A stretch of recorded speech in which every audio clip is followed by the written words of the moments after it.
અર્વાચીન યુગમાં લગ્ન પ્રસંગ સાંસ્કૃતિક પરંપરા બની રહેવાના બદલે દેખાડાનું માધ્યમ બની ગયો હોય તેમ ખૂબ મોટું ખર્ચ કરવામાં આવે છે. અર્વાચીન દાંડિયા રાસ, મોંઘી મીઠાઈઓ, બુફે જમણવાર અને તેના કારણે થતો અન્નનો બગાડ, ડીજેના ઘોંઘાટી અવાજ વચ્ચે આપણી ઓળખ સમાન સંસ્કૃતિ વિસરાતી જાય છે. લોકો લગ્ન શાહી ઠાઠમાઠથી કરે છે અને લગ્નમાં કરોડોનો ખર્ચ કરે છે. પ્રી વેડિંગ, મહેંદી, હલ્દી અને ડીજે જેવા જમણવારમાં પણ ખૂબ મોટા ખર્ચ કરે છે. ત્યારે આજે એક વિવાહની વાત કરવી છે જેમાં બધા ખર્ચ પર કાપ મૂકી આપણી સંસ્કૃતિ અને વૈદિક વિધિ મુજબ વિવાહ કરવામાં આવે છે. નમસ્કાર, આપની સાથે હું ભગવતી વિશાવડિયા. રાજકોટના કાગવડ સ્થિત ખોડલધામ ટ્રસ્ટ દ્વારા ચેરમેન નરેશભાઈ પટેલના માર્ગદર્શન હેઠળ આધ્યાત્મિક, શિક્ષણ, આરોગ્ય અને ખેતીલક્ષી પ્રવૃત્તિઓ ચાલી રહી છે. ત્યારે લગ્ન પ્રસંગોમાં ખોટા ખર્ચ ન થાય અને સમાજને એક નવી દિશા મળે એવા ઉદ્દેશ્ય સાથે ખોડલધામ ટ્રસ્ટ કાગવડ દ્વારા હિન્દુ શાસ્ત્રોક્ત વિધિથી વૈદિક વિવાહ કરાવવામાં આવે છે. રાજકોટ ખાતે ખોડલધામ ટ્રસ્ટ કાગવડ સંચાલિત ભોજલરામ ઉત્કર્ષ ભવન ખાતે વૈદિક વિવાહનું આયોજન કરવામાં આવ્યું હતું. ત્યાંની વ્યવસ્થાની વાત કરીએ તો ભોજલરામ ઉત્કર્ષ ભવન ખાતે દિવસમાં 4 વૈદિક વિવાહનું આયોજન થઈ શકે તે પ્રકારની વ્યવસ્થા છે. વૈદિક વિવાહ પ્રસંગમાં વર અને કન્યા પક્ષ તરફથી 25 લોકો ઉપસ્થિત રહી શકે છે અને સાદગીપૂર્ણ રીતે વિવાહ પ્રસંગ યોજાય છે. વૈદિક વિવાહમાં કોઈ પણ જ્ઞાતિના લોકો જોડાઈ શકે છે અને વૈદિક વિવાહ માટે અગાઉથી બુકિંગ કરાવવું અનિવાર્ય છે. વૈદિક વિવાહને લઈને ચેરમેન નરેશભાઈ પટેલ શું કહી રહ્યા છે તેના પર નજર કરીએ. શ્રી ખોડલધામ ટ્રસ્ટ દ્વારા ઘણી બધી પ્રવૃત્તિઓ ચાલી રહી છે. એમાં શિક્ષણ, ધાર્મિક અને સામાજિક પ્રવૃત્તિઓ કરી રહ્યા છે. આમાં એક બહુ સારો ઉમેરો થયો છે, એ છે વૈદિક વિવાહનો. આમાં હિન્દુના શાસ્ત્રો પ્રમાણે આ વૈદિક વિવાહ કરવામાં આવે છે. આપ સૌ જાણો છો તેમ અત્યારે લોકો ઘણા બધા ખોટા ખર્ચમાં ઉતરી જાય છે.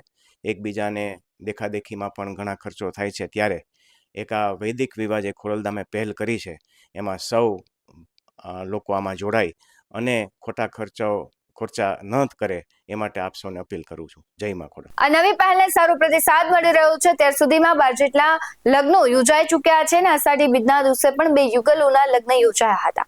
ખોડલધામ ટ્રસ્ટ કાગવડના મંત્રી જીતુ વસોયા શું કહી રહ્યા છે તેના પર નજર કરીએ. સૌને મારા જય મા ખોડલ.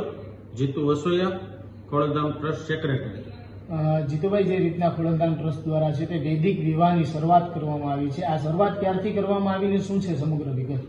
શ્રી ખોડલધામ ટ્રસ્ટ કાગવડ આધ્યાત્મિક પ્રવૃત્તિઓની સાથે સાથે સમાજ ઉત્થાનની પણ અનેક વિધિ પ્રવૃત્તિઓ કરી રહ્યું છે. ચેરમેન શ્રી નરેશભાઈ પટેલના માર્ગદર્શન હેઠળ ટ્રસ્ટ દ્વારા આધ્યાત્મિક, શિક્ષણ, આરોગ્ય અને ખેતીલક્ષી પ્રવૃત્તિઓ ચાલી રહી છે. ત્યારે લગ્ન પ્રસંગોમાં ખોટા ખર્ચ ન થાય અને સમાજને એક નવી દિશા મળે તેવા ઉદ્દેશ સાથે શ્રી ખોડલધામ ટ્રસ્ટ કાગવડ દ્વારા હિન્દુ શાસ્ત્રોક્ત વિધિથી વૈદિક વિવાહની શરૂઆત કરવામાં આવી છે.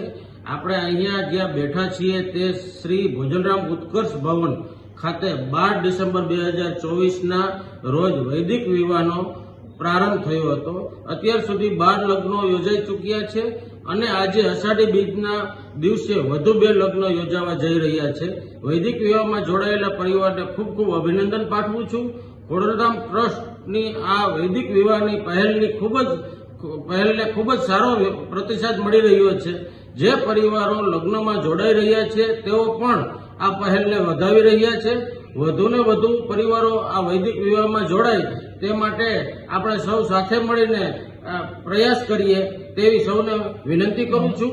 જીતુભાઈ, જે રીતના કહીએ કે એક આ નવીન જે આખું જે કાર્ય જે ચાલુ કર્યું છે તેને લઈને લોકોનો જે રીતના પ્રતિસાદ મળી રહ્યો છે, આજરોજ પણ 2 યુગલોના લગ્ન કરવામાં આવ્યા. યુવાનો શું વિચારી રહ્યા છે આના વિશે? યુવાનો આના વિશે ખૂબ પોઝિટિવ વિચારી રહ્યા છે, ખૂબ પોઝિટિવ રીતે જોડાઈ રહ્યા છે, ખૂબ આનો પ્રચાર પણ કરી રહ્યા છે અને એવું વિચારી રહ્યા છે કે નરેશભાઈને ખૂબ સારો વિચાર આવ્યો છે અને આ વિચારને કાયમી અમલમાં અમે મૂકશું એવો પ્રતિસાદ આપી રહ્યા છે. જે રીતના વૈદિક વિવાહની શરૂઆત કરી છે, આનાથી ઘણા રૂપિયાઓ છે તે લોકોના બચી શકે છે. આ માટે આપ શું કહેશો? લગભગ તમે સમજો તો ઘણા બધા રૂપિયાનો બચાવ થાય છે, સમયનો પણ બચાવ થાય છે. લોકોને ખૂબ મુશ્કેલીઓમાંથી એમાં બચાવ થાય છે. એટલે ખૂબ મોટી રકમનો બચાવ થાય છે એવું આપણે કહી શકીએ. ઘણા પરિવારો એવા છે જેમની ક્ષમતા ન હોવા છતાં ઘણો મોટો ખર્ચ કરવો પડતો હોય છે લગ્નમાં, ત્યારે આવા લોકો માટે વૈદિક વિવાહ ખૂબ ફાયદાકારક સાબિત થાય છે. આવા જ વધુ અહેવાલો સાથે ફરી મળતા રહીશું. તમે અમારી YouTube ચેનલને સબસ્ક્રાઇબ કરવાનું, અમને Facebook અને Instagram પર ફોલો કરવાનું ભૂલશો નહીં. બાકી અવનવી અપડેટ્સ મેળવવા માટે આપ જોતા રહો BS9 TV ન્યૂઝ. નમસ્કાર.